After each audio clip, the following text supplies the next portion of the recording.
Boa noite, pessoal. Um prazer estar aqui mais uma vez com vocês, diretamente dos estúdios da Rede 98, gravando o nosso Fala Campeão. Edição muito especial, nossa primeira convidada. Embora seja Fala Campeão, viu, Lara? Não brigue comigo, mas é porque o Fala Campeão vem de uma expressão, eu confesso que eu copiei, que tem que copiar o que a gente acha que é legal, do Galvão Bueno, que falava bem amigos, e o programa dele virou Bem Amigos, né? E eu tenho mania de dizer Fala Campeão, né? E a gente acabou colocando esse nome, mas você é uma campeã, né? Uma campeã da vida, uma inovadora, uma desbravadora, igual a gente vai falar aqui, que é a nossa Lara Magalhães. Ex-atleta de cheerleading e vai explicar pra gente o esporte muito bem, né? E hoje presidente da Confederação Brasileira de Cheerleading Desportivo. É um prazer te receber aqui, nossa campeã, a primeira mulher entrevistada no nosso programa. Para mim é uma grande honra, né? Ser a primeira mulher, ser tão novinha, ter tido minhas raízes aí dentro do Cruzeiro, ter alcançado o nível mais alto da minha carreira na NFL, no Patriots, e hoje representar o país inteiro. Então, obrigado pela recepção. E a gente vai ter que mudar isso, né? Vai ser Fala Campeão mais campeãs. Mais campeãs também. E aqui no meio, olha o tanto de troféu que ela trouxe pra gente aqui. Falei que tava até de uma sala de troféus que virou o nosso estúdio aqui hoje. Mas eu acho que é bacana, porque a gente já batia um papo e eu falava, né, Lara? As pessoas, nem todo mundo teve a oportunidade de conviver no esporte americano. Eu fiz intercâmbio muito novo e pratiquei esportes lá, então eu já conhecia, era um pouco mais acostumado com o cheerleading. Só que a gente sabe que às vezes na cabeça das pessoas o cheerleading é lúdico, é uma dança, né? São torcedores que o time ou a escola, lá no caso dos Estados Unidos, ou a universidade, banca para apoiar os jogadores. E não tem essa concepção do esporte organizado da forma que é.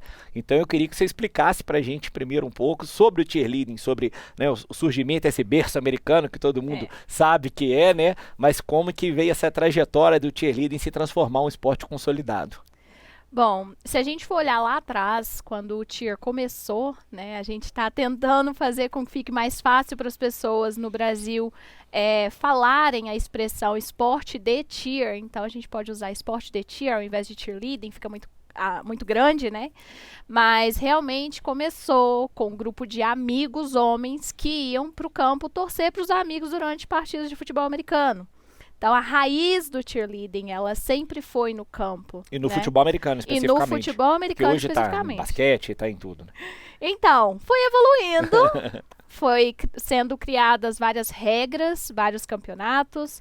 Hoje nós temos uma entidade internacional da qual a CBCD é filiada, né? No Brasil, a CBCD é a entidade nacional de administração do cheerleading, mas são 120 países filiados à International Cheer Union. Então, o que começou lá atrás, e a gente tem isso muito enraizado, tanto que quando a gente analisa as rotinas de cheerleading da seleção, isso foi um ponto muito destacado no campeonato mundial que a gente trouxe, né, as primeiras medalhas mundiais para o Brasil. É exatamente esse ponto, porque são 10% da nossa nota final. Então, existe todo um regulamento, existe toda a parte... o que é contabilizado, qual que é o nível de dificuldade, qual que é o nível de qualidade daquela dificuldade que você tem. Então, realmente, quando você fala, é uma coisa lúdica, eu acredito que aos pouquinhos a gente vem quebrando as barreiras e mostrando para as pessoas que não é só o lúdico. Além do lúdico ali, a gente tem toda uma outra score sheet, né, que a gente fala para seguir e pontuar. E nos Estados Unidos, óbvio, o berço do cheerleading, é muito raro você ver uma universidade que não tem um time de cheerleading, né? E aí a gente tem algumas divisões, algumas são primeira divisão, segunda divisão. A gente tem a NCAA, que é a National Cheerleaders Association, que são campeonatos maiores, universitários, né? Tem a NCAA, que é a Liga Americana, que está sendo agora adotado o cheerleading. E o Brasil hoje, por ter essa proximidade, né, por eu realmente estar lá e aqui, acaba que são muitas viagens e tudo, mas a gente consegue ter um benefício muito grande de ter acesso a tudo isso de primeira mão. Então, o Brasil hoje ele tem conquistado um espaço muito grande, tanto dentro da internacional, dentro do cenário esportivo mesmo, e até mesmo dentro do movimento olímpico, né? Uhum. Então, hoje já se tem um olhar diferente em relação ao cheerleading do que a gente tinha 2, 3 anos atrás. E isso lá hoje é restrito ainda ao esporte universitário? Como você falou, eu já tenho aquela ideia, igual você tem as outras ligas americanas, já tem uma liga profissional com franquias, tem draft, essas coisas. Como funciona isso lá hoje? Bom, nós temos os ginásios de cheerleading, né? São grandes franquias de cheerleading. Então, eu vou dar o exemplo do Top Gun, que é um dos ginásios que a seleção brasileira usou para treinar. Então, são ginásios específicos que competem entre si. Então, não tem nada a ver com... é vinculado a uma entidade desportiva, a uma liga. Não, é vinculado ao ginásio específico. É como se fosse um clube só de cheerleading mesmo que a gente são profissionais que estão ali. E são, na grande maioria, o nível mais alto que a gente tem no cheerleading, né? Quando a gente fala de cheerleading profissional, aí sim a gente vai entrar na NFL, NBA, né? Tem algumas ligas que são semi-profissionais que também os cheerleaders, eles recebem por aquele trabalho, né? Então, eu vou dar o exemplo de quando eu estava no Patriots. Então, eu era uma atleta contratada pelo New England Patriots. Isso, hoje, é o que a gente tem do mundo profissional, né, nos Estados Unidos. O cheerleading All-Star, ele começa muito dentro das escolas, e aí aquela criança ela tem que desenvolver. Ela vai para um ginásio para se desenvolver, que é os nossos clubes aqui no Brasil, né? Então, acaba que esse é o caminho. Eles não são remunerados, mas através desse trabalho, desses ginásios, é que a gente vê todo mundo saindo para ligas profissionais. Equipes. Exatamente. Hoje lá é mais NBA, NFL, hockey tem? Hockey, beisebol tem? Eu não lembro. Cheerleaders, não. Eles têm outro tipo de ativação, mas não são cheerleaders. Entendi. Agora, curioso que você me contava ali, que eu acho que é um raciocínio que pouca gente tem, que o esporte é tão consolidado, que você estava me explicando que hoje as pessoas, você manda estudantes para lá para poderem fazer faculdade com bolsa de cheerleading, né? Exato. Nós já temos hoje, a nível Brasil, a gente fala que a seleção brasileira é a porta de entrada para as universidades americanas, porque ela realmente te coloca num cenário mundial. Então, hoje a gente tem vários atletas que estão em universidades americanas com bolsas, e a Bridge, que é a minha empresa, que faz o intercâmbio, toda essa parte de negociação, especialista mesmo nessa parte de cheerleading, né? A gente tem 5 atletas, 4 são mineiros que foram para lá com bolsas de estudo. Hoje, assim, o cheerleading mudou completamente a vida deles, né? Porque foram para estudar já mais velhos, então hoje já tem os seus MBAs de uma universidade americana, e o cheerleading ajudou a chegar lá porque conseguiram bolsas. Então a gente faz essa intermediação entre as universidades e os atletas. Muito bacana. E também uma coisa que eu estava refletindo e falando, né? Recentemente eu estava numa apresentação da minha filha de dança e você vê que esse é um esporte criado por homens e que existe, não sei, talvez acho que fora muito menos, mas acho que no Brasil ainda existe aquele preconceito do homem em algo relacionado à dança. Quando a gente tem tantos homens expoentes e quando a gente tem também, né, um expoente de uma forma geral desse tipo de prática, seja desportiva ou seja até cultural. E você pega um esporte como o cheerleading, você tem muitos homens e, eu falo, atletas realmente, que tem que ser atletas para estar ali, né, praticando no esporte que aqui não é tão comum, mas que eu acho que é legal para abrir essa mente e todo mundo entender a prática do cheerleading como um esporte de uma forma geral, né? Aqui no Brasil hoje, essa concepção também já é muito bem formada, muito tranquila, né? Já é muito bem enraizada, né? Inclusive, a gente tem que fazer algumas adaptações, porque o número de homens que a gente tem praticantes é basicamente 50-50, sabe? Então, é muito legal ver isso, porque posso até estar errada, mas acredito eu que o cheerleading seja uma das únicas modalidades em que a gente tem os dois gêneros, né? Competindo no mesmo local, juntos ali. E isso é muito legal, porque você traz uma inclusão para o esporte, você traz uma diversidade muito grande que é necessária. A gente hoje vive num mundo muito diferente do que era 5 anos atrás, né? Tem aí o mundo antes da pandemia e pós-pandemia. Então, pós-pandemia, a gente conseguiu, de fato, alavancar mais ainda, justamente porque as pessoas estão começando a entender isso como um esporte, né? Por muito tempo foi tratado como uma atividade lúdica, uma brincadeira, cheerleader só balança pompom. Não sei quantas vezes eu escutei isso, né? E hoje as pessoas estão mais abertas a entender que balançar pompom dá trabalho pra caramba. E não é só isso, eu falo assim, é importante ter os dois que tem que ter uma força absurda para fazer. Eu acho que o porte físico é como se fosse um ginasta praticamente, né? O tipo de exercício que se faz ali. E às vezes quando você tem pessoa subindo em cima da outra, você tem que ter realmente, às vezes, pessoa com uma estrutura física maior embaixo ali para suportar aquilo, né? Então acho que isso que é bacana, né? Que junta isso tudo. Mas agora a gente tem que falar um pouco para contar por que você entrou nisso e desbravou isso, né? Há tanto tempo. Embora você seja muito nova, igual você falou, mas quando eu digo há tanto tempo, mas de uma forma muito inovadora, né? Porque eu acredito que se há 15 anos atrás, acredito que foi mais ou menos por aí que você começou, você chegar e falar, olha, eu vou praticar cheerleading, acredito que a família fala, mas né, o que é isso? Ainda mais uma família brasileira, né? E como é que você se descobriu nisso e começou a romper essa fronteira? Sérgio, quando eu cheguei em casa e falei com meu pai que eu ia ser cheerleader, ele olhou pra mim e falou assim, vai arrumar um serviço, minha filha? Pelo amor de Deus. Meu pai é muito guerreiro, né? Foi para os Estados Unidos para dar uma vida melhor para nossa família. E quando ele chegou lá, ele só trabalhava e tudo, né? E hoje eu tenho o maior orgulho da minha vida de ter seguido esse caminho, né? Meu pai foi pro Mundial comigo, foi a primeira medalha mundial que a gente trouxe pro Brasil. Eu falei, não pai... antecipa ainda não, calma que nós vamos falar disso aqui. Mas calma. Eu quero daquela hora lá, como é que você contou lá em Sabinópolis que a Lara saiu de Sabinópolis para fazer cheerleading nos Estados Unidos? Então, naquela época as pessoas assim, né? O que essa menina tá fazendo? Essa menina é doida. Vai arrumar outra coisa para fazer, vai arrumar outro esporte, isso aí não é esporte. Ela gosta de dançar, né? Quando eu era pequenininha, minha mãe me levava para concurso de dança. E aí eu sempre na frente, sempre ganhava, sempre fui muito desinibida. Então, vamos lá. Mas eles não entendiam o que era, né? E aí eu fui trabalhando para chegar onde eu cheguei hoje. Mas lá você começou na high school? Foi. Já chegou escolhendo cheerleading, não? Não, de jeito nenhum. Eu jogava vôlei, né? Não tinha jeito nenhum pro cheerleading. Literalmente, o pessoal olhava assim, essa menina não sabe fazer nada. Eu não sabia fazer nada, Sérgio, nada. E aí, a Jennifer Parks, que foi a minha primeira técnica, é uma mentora que eu tenho até hoje. Assim, ela acompanha tudo que eu faço até hoje.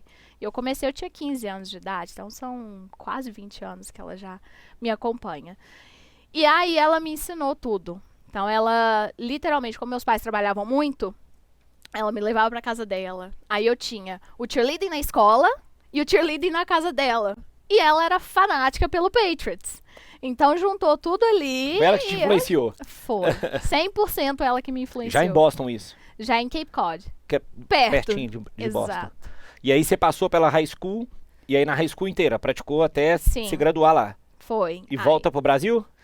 Aí eu fui, né, tive algumas barreiras também, nada é fácil, não é flores, tive que aprender tudo, na época eu não falava inglês direito, porque eu tinha recém chegado lá e tudo, aí fui aprendendo inglês, fui aprendendo isso, fui aprendendo aquilo, e me formei como capitã do time, uma das, né, eram 2 capitãs, me formei, e aí eu engravidei da Manuzinha.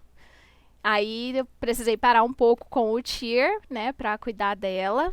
E aí depois voltamos pro Brasil. Aí eu falei, o bichinho do cheer tá me picando de novo.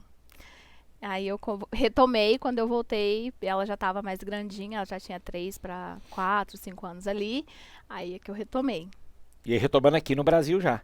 Que foi também já é um projeto inovador muito bacana, né? Que é quando coincide com esse crescimento do futebol americano, que expande cada vez mais no Brasil, ainda bem, né? Salvo o melhor juiz, acho que a gente é o terceiro público hoje do futebol americano no mundo e, consequentemente, puxou o cheerleading junto, né? E você formou o primeiro time aqui em Belo Horizonte, não? Minas Gerais, provavelmente. Não sei se no Brasil. Como é que foi aqui essa experiência? Foi Eagles primeiro e depois Cruzeiro ou foi Cruzeiro e depois Eagles? Foi Eagles primeiro e depois Cruzeiro, né? O Eagles foi o time que a gente tinha que se transformou depois em Cruzeiro, né? Já tinham várias equipes aqui em Minas. Eu tenho lá em 2016 foto com eles, quando eles visitaram a Toca da Raposa, a gente tava lá. Exatamente. Lá atrás a gente conversou sobre essa parceria aí. Foi. E aí, quando virou Cruzeiro, virou tudo junto, né? Eram contratos separados, mas era tudo junto ali. A minha passagem pelo Eagles, eu acredito que tenha sido, no Brasil, a mais importante, porque foi o início de tudo, né? Eu lembro que um grande amigo meu, que hoje é presidente da Federação de Minas, que é o Armando, ele que ajudou a gente a montar o nosso primeiro estatuto. Uhum. Então, quando a gente fala de associação devidamente regulamentada, organizada, né, bem iniciante mesmo, lá em 2016, a Associação Mineira de Cheerleading Eagles foi a primeira a ser fundada no país. Ó, que legal. E a gente sabe da dificuldade, né? Eu que sou advogado de formação, então na área desportiva, tanta gente que procura para tentar regularizar a situação de um time. Isso. A dificuldade que é porque, queira ou não, envolve custo, envolve advogado, envolve contador. A gente sabe a dificuldade, nós vamos falar um pouco sobre isso aqui ainda, de tocar esses esportes, né, especializados, que a gente chama, que fora do futebol, né, basicamente. Então, organizar isso é uma dificuldade imensa, sem dúvida nenhuma, né? Sim, e já teve momento em que, assim, eu tive que escolher, ou eu pagava meu aluguel, ou eu pagava a conta pra gente poder ter as coisas da associação Eu nem vou perguntar qual foi a sua solução, porque eu tô vendo você aqui hoje, então eu já sei o que você acabou fazendo naquele momento, né? Pois é. E realmente, assim, tive muitas pessoas que me ajudaram nesse caminho. Acho que uma carreira de sucesso, ela nunca é construída por uma pessoa só, né? Então, foram várias pessoas que participaram, grande maioria que ainda está comigo até hoje, né? E aí, ao longo do processo, várias pessoas também foram inseridas. Então, eu gosto de lembrar lá de trás, porque a gente tem algumas pessoas que estão comigo, né, há muito tempo. A Mariana, por exemplo, que hoje é nossa diretora financeira, né, começou comigo lá atrás e a gente fazia o que tinha que ser feito. Então, era festival de sorvete, era vender copo, era vender camisa. Que é o estilo americano, né? Exato! Eu lembro que eu fazia parte do time de wrestling, lá a gente ia lavar carro no fim de semana para poder comprar camisa, para poder fazer uniforme e tal. E é normal isso pra gente nos Estados Unidos, sabe? Porque é como a gente faz o fundraiser, né? Não tem problema nenhum. Então, assim, precisa lavar carro, beleza, vamos lavar carro. Precisa fazer um festival, beleza, vamos fazer um festival. Por quê?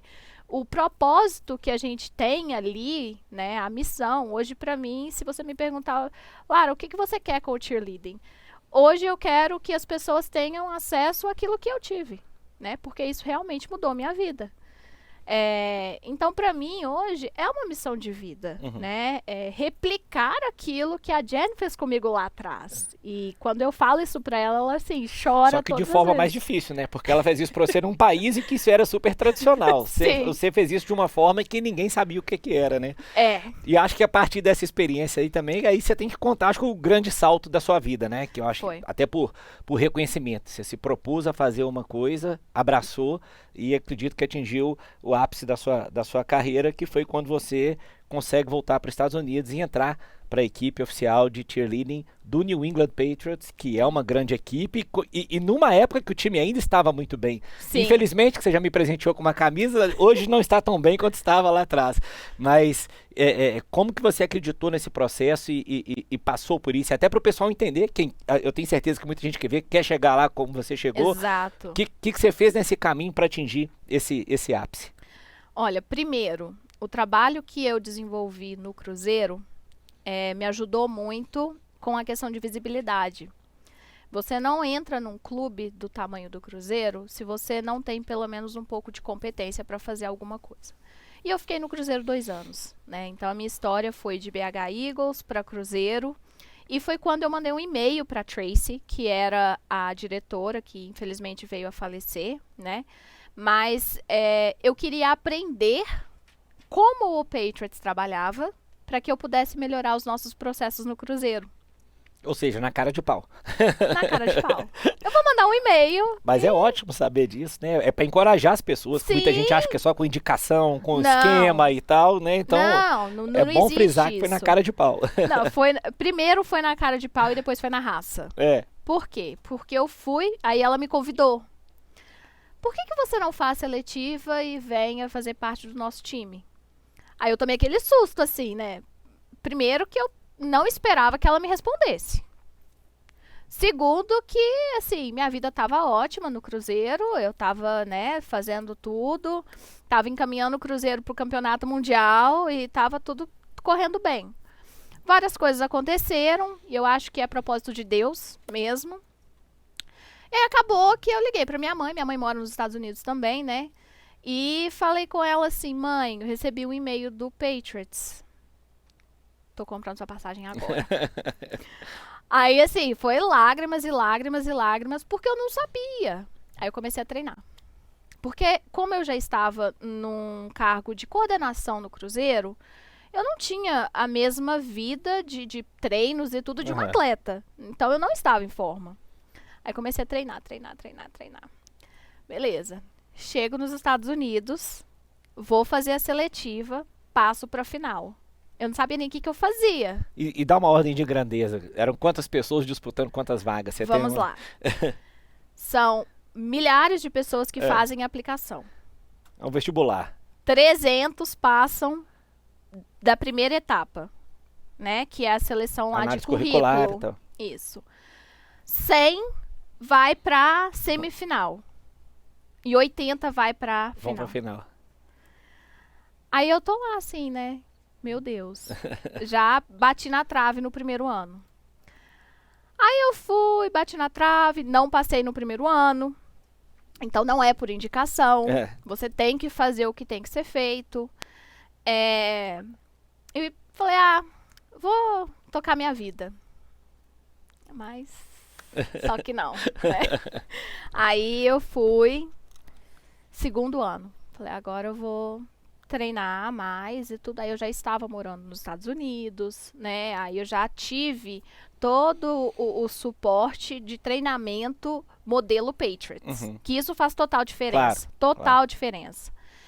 E aí, com isso, veio a pandemia. Aí eu falei, nossa, e agora? Aí o mundo parou, né? Eles não fizeram contratação de ninguém.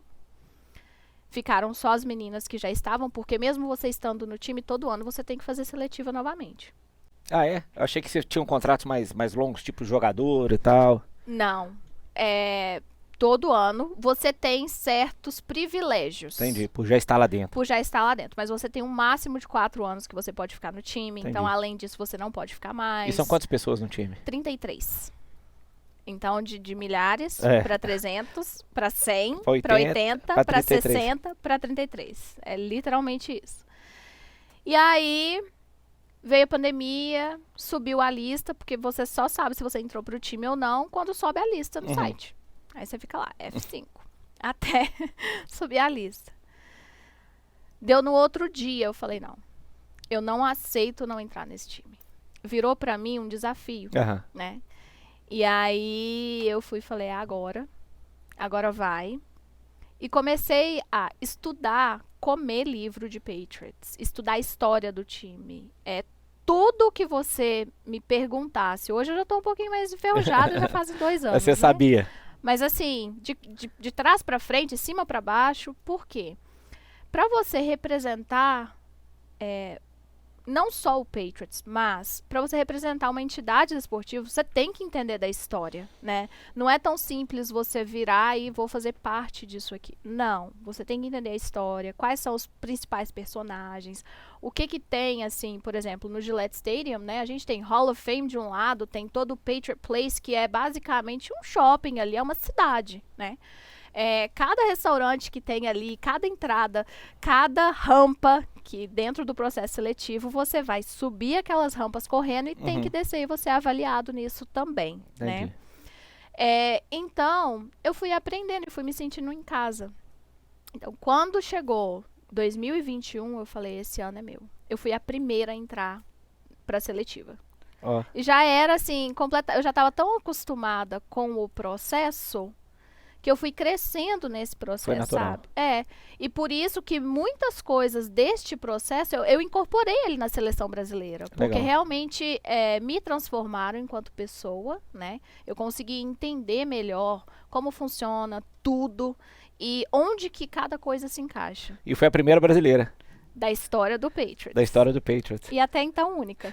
Não, mas agora a gente tem que torcer pra mandar mais gente pra lá, né? Agora a gente vai começar a treinar as próximas pessoas para que elas tenham a mesma oportunidade. E aí vem um ponto que eu acho interessante, que a gente tem que, né, eu falo, importar desse modelo do sportainment americano, né?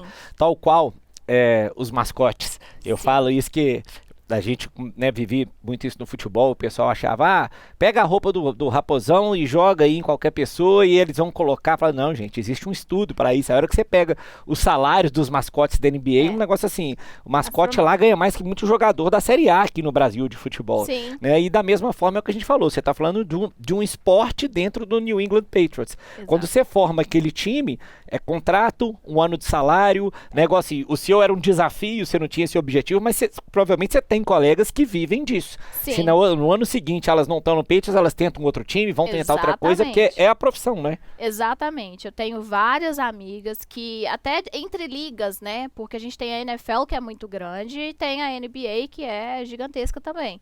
Então, são temporadas diferentes. Muitas meninas e meninos que saem, às vezes, do Patriots, até porque o contrato ele vai só até 4 anos, são 32 times, né, em cada liga. Ou seja, isso é muito grande, isso já é enraizado. Mas que é restrito. Se a gente pensar que são 64, somando a NBA com a NFL, a NBA deve ser menos que 33, né? Porque a NFL é 32. É 32. Não, menos de 33 pessoas no time. Acredito que na NBA deve ser menos, porque ginásio não entra tanta gente. Depende, porque, por exemplo, o Celtics, ele tem hoje o Celtics Entertainment. Então, ele tem um time que é de dança, um time que é de cheerleading, de acrobacias específicas. Ele tem um time que é de... aquelas pessoas que ficam fazendo, no intervalo mesmo, né? Pula em cima do negocinho lá e faz o basket, esse tipo de ativação. Então, todas essas pessoas fazem parte desse grupo. O Patriots hoje tem o time promocional, o time street, que vai para as ruas, o time de dança. Então, assim, não se limita a 33. O Patriots, sim. Entendi. Mas outros times, pode ser que tenha até mais. E vocês eram aproveitados pro time de futebol, que é o mesmo dono também, o Revolution? Não. Ou não? Ficava só na NFL. Patriots é Patriots, Revolution é Revolution, né? Embora seja o mesmo dono, o mesmo dono, o mesmo estádio e tudo. Até porque o apelo do futebol americano é igual ao nosso futebol, né? Nos Estados Unidos, o futebol americano é muito grande. O futebol que a gente fala, né? O soccer nosso, ele ainda está em crescimento. E é uma loucura, né? Porque se você pensar, são 8 jogos em casa numa temporada só, e o tanto que se arrecada com isso, né? E essa parte do entretenimento que eu acho que o cheerleading é fundamental. Sim. Eu levei meu filho com 3 anos para assistir um jogo de futebol americano e ele apaixonou. Claro que ele não entendia nada, porque às vezes nem um adulto entende as regras, mas aquela questão da música, do entretenimento, de pular do lado de fora do estádio, isso é uma coisa que a gente tem que saber trabalhar com isso para trazer para cá, né? Sim, eu lembro que na minha época do Cruzeiro, a gente tinha algo que era similar, né? Claro que não chegava ao mesmo ponto, até porque a gente não tinha aquela experiência. Mas a gente tinha o Aquece Mineirão. Então, a gente tinha esse momento do lado de fora, que era muito legal, em que as cheerleaders estavam, elas faziam a apresentação e depois ia para campo e tudo. Então, era muito similar, né? E foi bem na época que eu mandei um e-mail para Tracy para entender, peraí, mas isso aqui tá dando certo. O que mais que eu posso fazer para melhorar essa experiência, né? Porque, de novo, hoje eu tenho 32 anos. Naquela época eu devia ter uns 25, 26 por aí. Não, mas tudo isso que você está me falando aí, a gente vai falar daqui a pouco, depois do intervalo, porque aí eu quero falar de Confederação Brasileira, do cheerleading como esporte olímpico, né? Acho que é um assunto que está em voga aí. Eu tenho certeza que esse bate-papo nosso, quando eu comento com as pessoas, a gente, né, que já sabe da nossa relação, e eu falo do seu trabalho, a gente vai falar para construir a Confederação aqui. Eu brinco, acho que chegar 2026, 2027, que eles anunciaram, que eles estão para anunciar, todo mundo vai querer, Lara, dá uma entrevista, explica para nós. A gente sabe como é que é a mídia hoje, né? Infelizmente, eu falo assim, deu uma coisa ruim. Ela falou de guerra, aí você tem um monte de especialista de guerra. Falou de qualquer outro assunto. Uma espaçonave subiu de uma forma diferente, tem um monte de especialista. Então, na hora que surgir essa questão do cheerleading, todo mundo vai querer saber disso um pouco mais daqui a 2 anos. Acho que a gente está antevendo, né, uma coisa que vai acontecer sem dúvida nenhuma, e essa experiência que você falou, ela é fundamental. Então, vamos dar um intervalo rápido aqui com vocês, pessoal. Daqui a pouco a gente volta com o nosso Fala Campeã, hoje, edição especial com a nossa primeira mulher, nossa convidada Lara Magalhães, presidente da Confederação Brasileira de Cheerleading Desportivo. Já já a gente está de volta.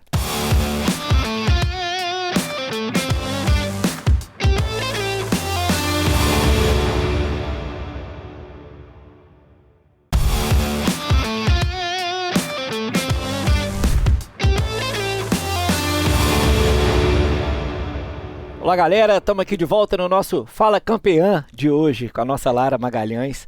A gente está falando a história aqui do cheerleading, estamos fazendo a transição, como a própria transição do esporte, né? Do lúdico para o esporte real como é, e explicando um pouco para o nosso público brasileiro que não teve essa vivência norte-americana, né? O tanto que o cheerleading então é muito mais do que a simples dança que a gente falou, mas exige, né, preparação, corpo atlético, dedicação, estudo e organização. E falando de organização, Lara, eu quero que você conte aqui agora pra gente uma coisa que eu testemunhei um pouco, seja pelo fato do seu advogado ter sido meu advogado também, em algum momento no Cruzeiro, nosso querido Marcelo Jucá, para que eu deixe um abraço aqui. A gente sabe o trabalho que ele faz à frente das confederações brasileiras, me ajudou muito. Eu fui do Comitê Olímpico do Brasil durante 2 anos e vi a realidade difícil que é, né, você conseguir captar recursos para os esportes que não seja o futebol no Brasil. Mas antes da gente chegar nessa fase, vamos voltar a retroceder um pouquinho, além dessa garra, dessa forma que você fez aí de desbravar pessoalmente, por isso que eu quis que você contasse a sua história, contar a história de como que falou, olha, vamos organizar, você organizou a Associação Mineira, igual você falou, em 16, mas tem esse sonho, esse objetivo de vamos criar uma confederação brasileira, né? Quando que isso começou e o trabalho que isso te deu, né, para colocar isso no eixo? Bom, primeiro que algumas pessoas provavelmente hoje tenham cabelos muito brancos por esse motivo, né? Com certeza, sem sombra de dúvidas, o Marcelo Jucá foi uma pessoa, assim, primordial dentro desse processo todo de transição, né? Da parte do amadorismo, da parte que a gente realmente precisava de organizar, de saber o que era, porque quando a gente fundou a associação, a intenção era de ter um time, de que as coisas ficassem mais locais, né? E aí, realmente, com a minha ida para o Patriots, a minha vida tomou uma dimensão tudo muito maior. Deu a dimensão, mas teve que frear o projeto. Isso, né? Exato. E aí, veio a pandemia também, né? Então, assim, montamos a associação, foi espelho para vários outros estados. Então, o Rio de Janeiro utilizou toda a documentação que a gente originalmente, né, montamos, organizamos tudo. E aí isso foi crescendo. São Paulo aderiu, Paraná inicialmente. E aí a gente falou, ok, temos 3 federações, vamos montar uma confederação. Pronto. Reunimos e fomos para frente. Aí a gente deu entrada no Comitê Olímpico do Brasil, né, pelo reconhecimento. Porque naquela época eu estava fazendo uma pós em gestão estratégica de negócios e a minha dissertação foi na criação da Confederação Brasileira de Cheerleading. Isso foi em 2018 para 2019 ali, né? E aí, dentro desse processo, foi o que eu aprendi, né? Eu tive que fazer essa dissertação, então vamos lá. Coloquei em prática. Quando eu coloquei em prática, nós avançamos. E aí que veio o conhecimento mesmo de como funciona, né, todo o sistema nacional do desporto e internacional também. Aquela pirâmide lá, que primeiro você tem que ter o reconhecimento da sua internacional, para depois vir para o COB e tudo. Então, a gente teve que dar uns passos para trás para organizar a casa, porque quando a gente chegou nesse ponto, a gente se deparou com uma situação em que a associação que tinha o reconhecimento da Internacional, da ICU, era a União Brasileira de Cheerleaders. E aí, em 2021, antes de eu entrar no Patriots, a gente conseguiu uma reunião com o Comitê Olímpico do Brasil. E nessa reunião, a gente apresentou, né, a UBC e CBCD, naquela época eram entidades separadas, e a sugestão deles foi: vocês precisam unir as duas e precisa ser confederação. Aí eu falei, pronto, agora temos mais um trabalho. Meu Deus do céu, o que a gente vai fazer, né? Foi aí que o Jucá, ele realmente, assim, ele trabalhou incansavelmente, ele, a Luísa, o Bernardo, a Ana Flávia, que trabalhava lá também, ajudaram muito a gente a reformular o nosso estatuto, a reorganizar tudo, sabe? E aí, em 2022, a gente entrou com um pedido de troca na Internacional. Só que naquela época, a gente ainda era um país muito dividido, sabe, no cheerleading. Então, existiam muitas brigas políticas e etc e tal, e a gente não conseguiu. O que, infelizmente, é normal no esporte. E aí eu falei assim, bom, eu não vou desistir. ou vai dar certo, ou vai dar certo. E fui trabalhando, né? Fomos melhorando todos os nossos processos, fomos entendendo onde cada pessoa se encaixava. E hoje é muito bom poder olhar para trás e ver que isso aconteceu, porque a gente tem várias lições que a gente aprendeu. E o cheerleading brasileiro, ele cresceu muito por causa disso. Porque hoje, assim, a gente tem os clubes All-Star, nós temos várias universidades no país que tem, e a gente está começando um movimento escolar muito grande. Então, hoje, quando a gente fala da pirâmide brasileira, que é o nosso sistema, né, brasileiro de cheerleading mesmo, ele já está num ponto muito mais avançado que se a gente não tivesse dado esse passo para trás, lá atrás, né, a gente não estaria. Aí veio 2023, conseguimos organizar, nos unimos, e eu acho que isso foi um dos ingredientes principais para a gente conseguir, de fato, fazer com que a confederação fosse reconhecida pela internacional.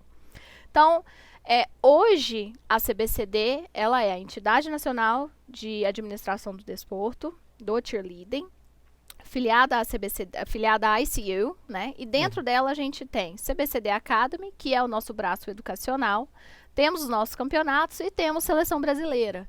Então, hoje está tudo muito bem estruturado, organizado. Claro que a gente ainda tem muito que melhorar, né? Se você for parar para analisar de 2016 para 2023, são menos de 10 anos, né? Para fazer tudo isso, você como advogado sabe muito bem como é moroso todo esse processo, né? É moroso, difícil e caro. Né? Eu falo que essa realidade... Eu, por exemplo, eu vou fazer uma regata em outubro, uma coisa que eu estou começando a aprender e gostar.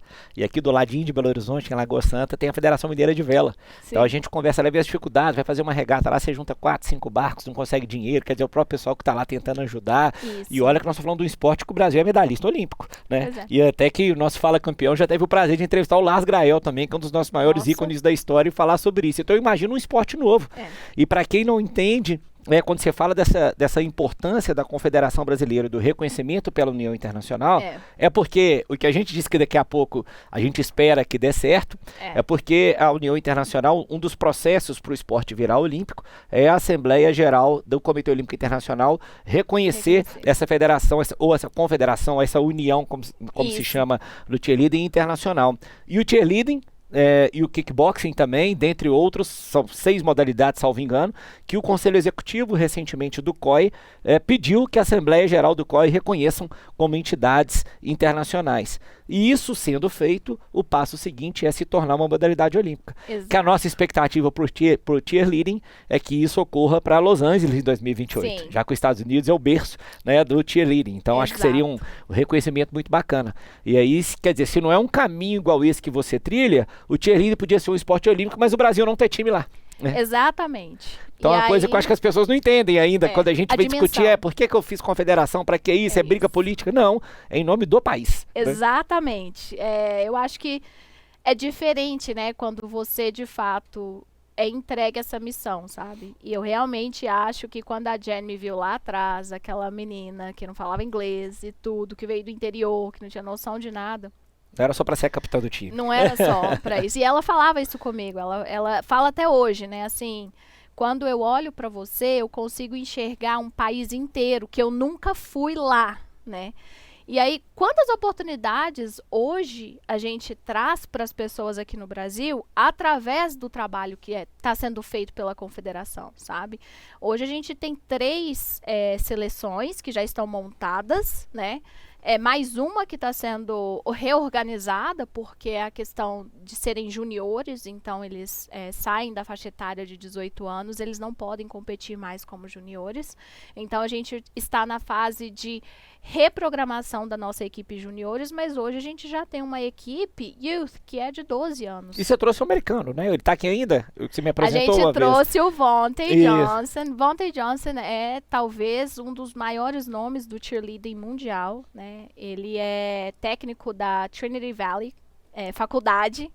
Inclusive, nós temos atletas da seleção indo para Trinity Valley por causa, né, desse contato com ele. Ele faz parte, assim, acho que 100% do processo do Brasil ter esse outro olhar hoje. Hoje a gente chega para ter algumas reuniões, né, dentro da internacional e tudo, as pessoas conseguem ver o Brasil de uma forma diferente, porque hoje a gente tem resultado, né? Então, esse processo de construção, processo de adaptação, de treinamento específico, foi essencial ele ter vindo para o Brasil, tá fazendo parte, já vai para o 3º ano que ele tá com a gente, né? E aí a gente está começando a colher os frutos agora. Legal. E hoje qual que é a estrutura que a gente tem de seleção? Como é que me explica isso? Tem um time principal com quantas pessoas? É obrigado a ser igual homem e mulher representando o time? Base, igual você falou do júnior? Como é que é essa estrutura hoje? Hoje nós temos 4 seleções. Então a gente tem o Youth, que é misto, né? A gente tem um menino, que é o Rafael, do Rio de Janeiro. O Youth pega até 12, que você falou? De 12 a 14 anos de idade. Uhum. A gente tem o Júnior, que é de 15 a 18. E a gente tem 2 equipes que são adultas, que é acima de 16 anos de idade, que são as equipes All Girl, que é só meninas, e a Coed, que é mista. Uhum. Então, atualmente são essas equipes. Além dessas, a gente tem a parte do Performance Cheer, né, que já é mais voltado para a parte da dança. Uhum. Então, o Brasil também está em processo de desenvolvimento das equipes de hip hop, de freestyle pom e de jazz. Olha que legal. E essas principais, foram as 2 principais que geraram esses 2 troféus aqui que você trouxe pra gente? Foi um do Júnior, que foi a nossa primeira medalha mundial. Veio do Júnior. O né, Júnior é qual? É o bronze ou é o... prata. Ah, prata. E foi quase um ouro. Foi quase um ouro. Foi na Argentina ou no Chile? Foi... Estados Unidos. Ah, foi nos Estados Unidos? Orlando. Mas teve um sul-americano então também recente? A gente também foi vice-campeão do Pan-Americano. Mas isso foi em 2022. Ah, 2022. Então, 2022 foi vice, é mesmo, tá faltando um troféu aqui. Tá pouco. Nós vamos rechear ele ainda, tem pouco tempo. E eu acho que o mais expressivo, até mesmo porque quando a gente fala de adultos praticando uma modalidade, a gente tem essas dificuldades, né, financeiras, de patrocínio, de espaço para treinar, né, e aí eu queria agradecer você por estar cedendo o espaço do Cruzeiro para que a seleção possa ter uma casa em BH, né, até a gente dar os próximos passos. E aí a gente vê todas essas dificuldades. Então, pra gente, quando a gente vê um 3º lugar mundial, né, que a gente disputa a categoria elite, ou seja, para as Olimpíadas a gente ainda vai precisar chegar na categoria Premier, que é como se fosse uma série de acesso, série B ali, que é onde a gente está hoje, e chegar na série A. Na América do Sul, quem que é outra força que tem? Equador, que inclusive ficou na frente do nosso Júnior, né? Foi o Equador. Mas assim, que hoje bata de frente com o Brasil mesmo, Equador e talvez Chile. Os outros eu não... E no mundo, Estados Unidos, eu acredito que seja igual a seleção de basquete, né? Nem tem como competir. Mas tirando eles no mundo, quem são as grandes potências hoje também? Na nossa categoria, Austrália, Japão, né? A Austrália ficou em 1º lugar nessa categoria adulta, o Japão ficou em 2º, o Brasil em 3º. França e Itália têm participações não tão expressivas. Hoje, graças a Deus, o Brasil conseguiu ultrapassá-las.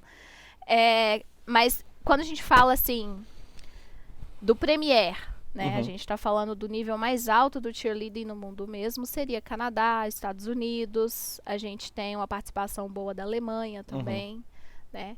Mas o Brasil vai lutar para chegar lá. Pois é, nossa expectativa, e você falou, né, a seleção treinando aqui, que para nós é muito positivo. Eu falo das confederações brasileiras, a gente estava tentando lembrar, eu lembro que a gente tem o Henrique Monteiro, da Federação de Levantamento de Peso, da Confederação que é de Viçosa, né? Temos o Alaur, do tênis de mesa, que é mineiro, mas mora no Rio, mas eu acho que com sede em Minas Gerais, a gente está conseguindo, vai ser a 2ª confederação com representatividade aqui, né? E temos que trabalhar realmente quais são os próximos passos. E aí que é a minha pergunta. O que vocês estão desenvolvendo? Porque é esporte especializado, tem Lei Rouanet, você pode, né, captar recurso incentivado. Então, já fica aqui as empresas, né, que estão nos assistindo aí, é importante, porque uma coisa que eu brinco com todo mundo, Lara, quando eu fiquei lá 2 anos no Comitê Olímpico, é que a gente chega de 4 em 4 anos, fica assistindo Olimpíadas, aí fica, o Brasil perdeu, que o Brasil aquilo, mas esquece que existe um ciclo olímpico, né? Eu acho assim, no Brasil, se não forem alguns patrocínios públicos, instituições como o próprio Exército, que ajuda demais com os atletas, por exemplo, o nosso nosso Isaquias treina aqui em Lagoa Santa, né? Tem uma base da aeronáutica aqui, ele veio para cá porque ele está na estrutura do Exército também, no caso dele específico, que é multicampeão, ele tem um clube Flamengo ajudando, mas enfim, se não forem certas instituições, é difícil você tocar. Sim. E aí, às vezes, quem está assistindo acha que a gente tem a obrigação de estar nas Olimpíadas, mas não sabe o que a gente precisa, né, de levar. Vocês estão olhando hoje quais são os apoios que vocês já têm, né? E o que você está planejando, né? Bom, não, precisamos construir uma sede, queremos trazer técnicos de fora, que aliás foi uma coisa fundamental pro caroísmo, né? Quando trouxe um técnico que até faleceu, infelizmente, teve um tumor no cérebro, parece que foi quem levou o Isaquias para esse nível. Então, exato, quais são os seus planos para esse ciclo olímpico que você vai se iniciar basicamente em 25, porque hoje está todo mundo preocupado com Paris 24, né? Mas o cheerleading em específico visando a 2028, qual que é o seu planejamento para frente? Então, ontem mesmo, né, eu tive uma reunião com a Secretaria do Estado de Minas. Então, o nosso próximo passo é investir muito na educação. As pessoas precisam entender o que é cheerleading, as pessoas precisam ter acesso ao que é o esporte, para que elas consigam, de fato, proteger o esporte, né? Elas vão defender isso. A partir daí, isso é uma iniciativa da CBCD Academy, né? Enquanto confederação, especificamente, o nosso projeto é realmente ter uma sede aqui em Belo Horizonte, em que os atletas possam vir treinar, né? Então, isso já está sendo feito juntamente com o Estado e também com a Prefeitura de Belo Horizonte, né? Câmara Municipal. Então, eu falo que, assim, quando eu chego para resolver alguma coisa, eu vou envolver, vou incomodar todo mundo que eu posso incomodar, porque realmente faz sentido, né, Sérgio? Quando a gente pensa assim, Olimpíadas, o Brasil pode ter uma representatividade. Belo Horizonte, Minas Gerais é o estado em que a gente começou com essa formalização toda. Então, nada melhor do que você, mais ou menos 10 anos depois, voltar e poder contar essa história do início ao fim, né? Nós começamos aqui e hoje não vai ser o fim, mas vai ser o início de um novo ciclo, né? Então, a gente está trabalhando com leis de incentivo, né? Tanto do esporte, podemos trabalhar a parte da cultura também, porque querendo ou não, você está inserindo uma cultura americana numa cultura brasileira, então tem tudo a ver, né? E aí a confederação, ela realmente hoje, graças a Deus, ela tem toda essa documentação, está em processo, né, de fazer a lei de utilidade pública, que é um dos documentos exigidos pelo próprio Estado. Então, isso tudo já está encaminhado. E hoje o foco é fazer o cheerleading para poder visar, disputar competições, ou a ideia já é vir tudo? Vir, igual você falou, com hip hop, com dança, colocar tudo dentro de uma vez? Então, a minha ideia é que, a gente vai entrar um pouco na parte de missão, né? Fazer com que o Brasil se torne uma nação de cheerleaders. E como que eu vou fazer isso? Eu preciso ter essa diversidade para que as pessoas se identifiquem. Porque às vezes o cheerleader, atlético, ele não é muito bom nos quesitos dança especificamente. São técnicas diferentes. Sim, completamente. Né? E vice-versa. Então, se eu a tendência até é que a força tire mobilidade, exatamente, né? É normal que isso aconteça no corpo humano. Isso, e aí acaba que você tem aquele, opa, mas eu não faço cheerleading, mas eu não faço isso aqui. Aí quando você consegue mostrar para as pessoas, olha, tudo tá dentro, são disciplinas do mesmo esporte, aí as pessoas conseguem entender que todo mundo caminha junto, né? E realmente, assim, a gente teve um comunicado ontem à noite de que a gente vai ter uma representação nos Jogos Mundiais, né, World Games, em 2025. Então, assim, o que vai estar lá? Né, já é as categorias do Performance Cheer. Então, é o hip hop, isso é em primeira mão, tá? Ninguém sabe legal. disso ainda. Hip Agora hop todo mundo sabe. E freestyle pom. Então, são questões, assim, a gente precisa entender, né? Igual você falou, quando você pensa em Olimpíadas e tudo, tem toda a questão de número de atletas que vão poder ir, quais são as categorias. Então, a confederação, quando a gente fala de seleção brasileira, a gente precisa, de fato, fomentar o esporte e todas as suas disciplinas. Com certeza. Agora, você entende que o movimento, eu não sei se ele já existe, mas que eu vi que para o futebol americano foi importante, hoje para o basquete está sendo, e o próprio Cruzeiro aderiu, que é juntar os times às equipes de futebol, que é disparado, né, o esporte número 1 do Brasil. E eu vi esse movimento interessante porque o caso específico do Cruzeiro que eu vivi, por exemplo, fez uma parceria com a prefeitura de Itatiaia-Sul. Itatiaia-Sul, salvo engano, tem 11 mil habitantes. o Cruzeiro colocava quase 1.000 pessoas no ginásio lá, ou seja, 10% da cidade ia lá assistir o jogo de basquete, porque você conseguiu juntar a marca de um clube de futebol. Claro. Esse movimento já existe no cheerleading, de alguma forma? Como que isso está hoje? A coisa que está na sua cabeça, igual você já teve um pouco dessa experiência, mas através de uma outra equipe que veio ser Cruzeiro, né? Não foi aquilo do time de futebol criar a equipe. Hoje existe um pensamento de se fazer isso? Existe várias combinações aí que precisam ser adaptadas, né? O futebol, ele é um palco muito importante e a gente precisa trabalhar da melhor forma para a gente conseguir conciliar as duas coisas, né? Ainda tem muito essa questão do sexismo no campo, né? Da falta de compreensão mesmo dos torcedores sobre o que é a modalidade e tudo. Então, eu acho que a gente precisa começar bastante com uma fase educacional do que é o esporte, né? Porque, como você mesmo falou, nos Estados Unidos isso é normal, né? E aqui no Brasil é novo. Então, tudo quando é novo precisa... Assusta. Assusta, né? Às vezes a pessoa não conhece, não entende, não sabe como que é. Mas, sim, eu acredito que seja um excelente caminho, né? Já fui cheerleader do Cruzeiro. A torcida do Cruzeiro sempre abraçou muito. Realmente, a torcida do Cruzeiro sabe o que é o cheerleading. Mas é necessário que, enquanto confederação, a gente consiga expandir isso para outros clubes. Já tem algum outro clube que explora o futebol americano que tem equipe de cheerleading? Sim, a gente tem um projeto do Curitiba Crocodiles que faz um trabalho fantástico com o futebol americano, com o cheerleading. E assim, é muito legal ver as crianças deles. É igual a gente fazia no Cruzeiro mesmo. Eu não tenho dúvida nenhuma. Foi o que eu te falei. Eu acho assim, quando a gente está falando disso, para quem pretende diminuir violência no esporte, vamos colocar no estádio então, trazer criança. Não tem a melhor forma de você agradar do que isso. Exato. Você colocar, trazer até o contexto da criança mulher pro futebol. Porque às vezes tem aquela tendência do filho, segue o pai. Mas a criança mulher, eu vou no estádio fazer o quê? É um negócio que você tem uma equipe, tem aquela brincadeira ali, nossa senhora, não tenho dúvida nenhuma que é fundamental para colocar todo mundo junto, né? Então, vamos embora. Tem que caminhar. Me explica um pouco agora, esses troféus aqui. Explica pra gente esse tanto de vitória que a gente tem aqui, de conquista. O que é cada um deles aqui? Bom, vamos começar com esse aqui, né? Que 2016. é o de 2016. É quando o cheerleading estava começando ainda. Eram 7 anos atrás. pouquíssimas equipes. E o BH Eagles, na época, né? Era uma equipe mineira, mas disputou a categoria interurbana justamente porque a gente não tinha vários não tinha campeonatos. Com quem disputar, não tinha com quem disputar. Então, esse foi o início. Esse campeonato deu origem ao campeonato brasileiro, porque aí as equipes começaram a querer participar num âmbito maior e a gente é uma equipe mineira, a gente não pode ficar disputando o campeonato carioca, né? Aí começou a ter esse tipo de conversa.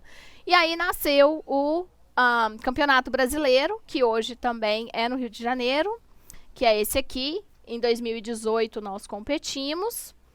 E também em 2018 nós ganhamos esse que foi o Cheerfest, que é um festival de cheerleading, que aconteceu aqui em Belo Horizonte mesmo, em que esse aqui já foi do Cruzeiro, né? E esse aqui também foi do Cruzeiro. Passando do Cruzeiro, tivemos aí 2019, foi quando eu mudei para os Estados Unidos. Aí realmente 2019 não teve como trazer nenhum troféu, né? Nem 2019, 2021. Aí veio a pandemia, tudo parou. Isso.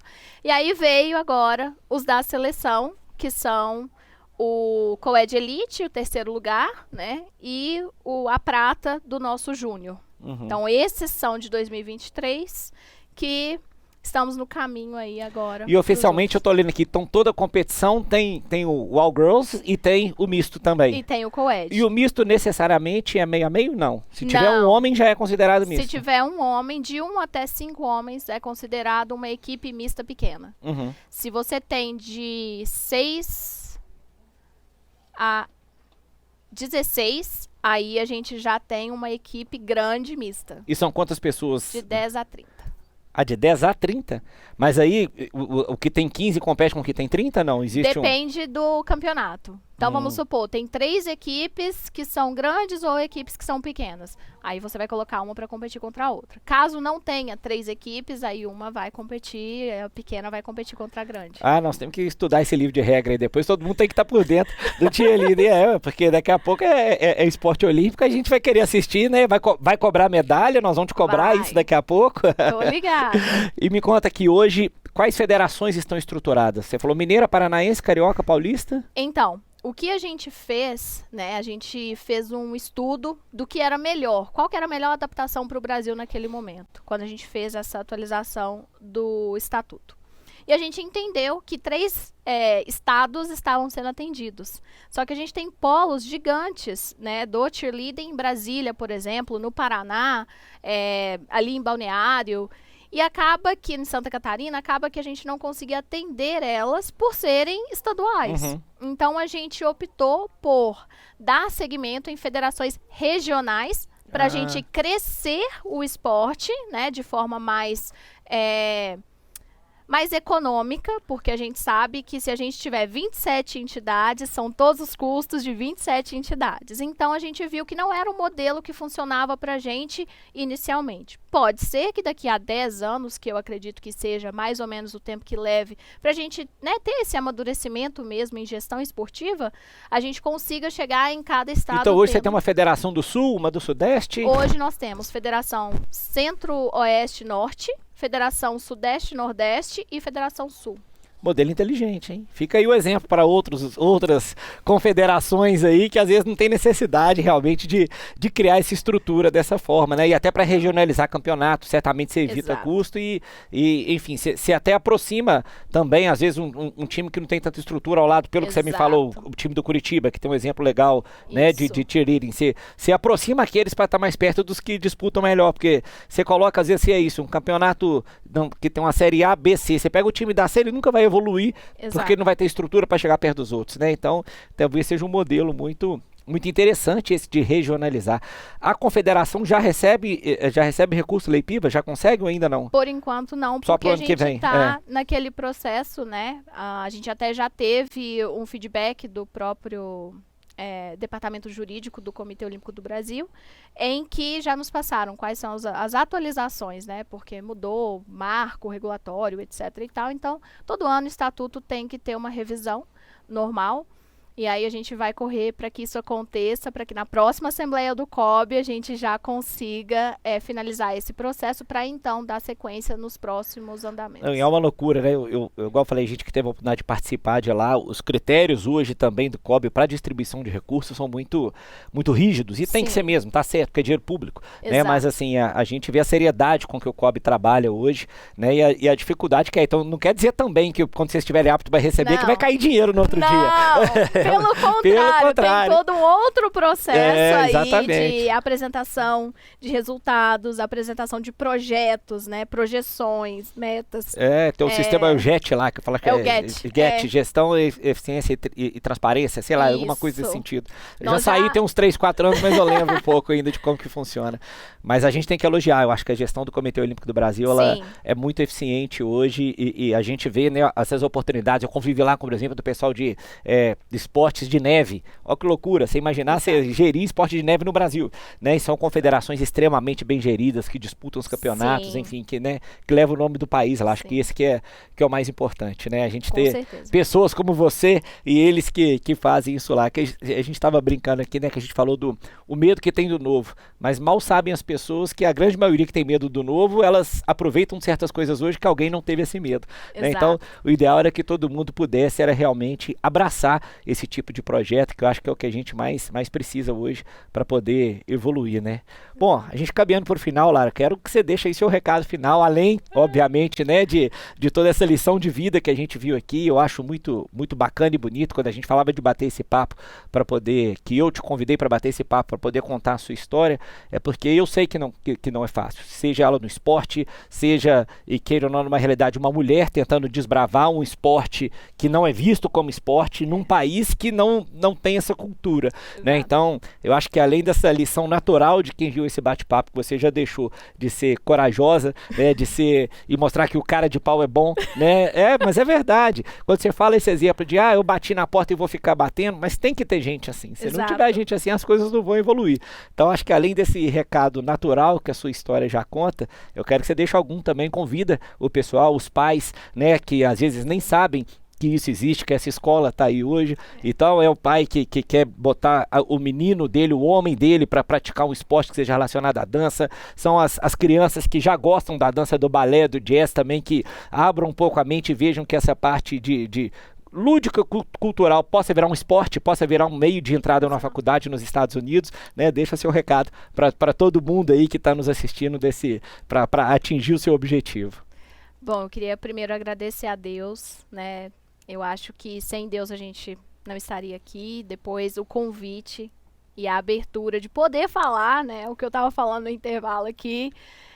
Me chamar para falar de cheerleading, eu vou ficar aqui falando o dia inteiro, porque realmente é algo que eu gostaria que outras pessoas tivessem o acesso, e por isso que eu faço o que eu faço, né? Hoje, graças a Deus, a Confederação, ela tem um site em que tudo que você precisar saber, regras, regulamentos, está tudo lá em português, já está pronto, já está disponível. Quero montar um campeonato, como é que eu faço? Vai lá, acessa o site da Confederação, www.cbcd.esp.br, que tudo está lá e a gente atualiza semanalmente. Então, acaba que quero saber onde tem time que eu posso colocar meu filho, minha filha, eu quero participar, né? Porque tem os Masters também, viu, Sérgio? Pode montar alguns times aí. Não é minha aptidão, não, viu? Eu tenho outra aptidão, não é essa, não. Eu amo futebol. E aí, as pessoas podem, né, estar entrando em contato também pelas nossas redes sociais, CBCD Oficial, CBCD Academy Oficial, campeonatos CBCD, né? Estão todas essas informações lá. E a nossa seleção brasileira, Team Brasil Cheer.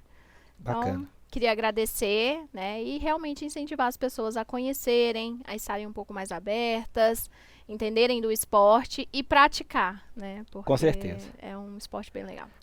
Obrigado por falar isso tudo pra gente aí hoje, elucidar cada vez mais os detalhes desse esporte que a gente vê, vai crescer cada vez mais, eu tenho certeza que a gente vai falar dele cada vez mais. Agradeço aí a sua audiência mais uma vez aqui na nossa Rede 98, na TV aberta, na TV fechada, no rádio, em todas as plataformas digitais. Contamos com você aqui na próxima semana, a nossa audiência, e vai mandando sugestão sempre de quem que vocês querem ouvir, que por aqui a gente sempre vai estar desbravando atrás de campeões e campeãs também, como a gente tem a Lara aqui hoje. Muito obrigado.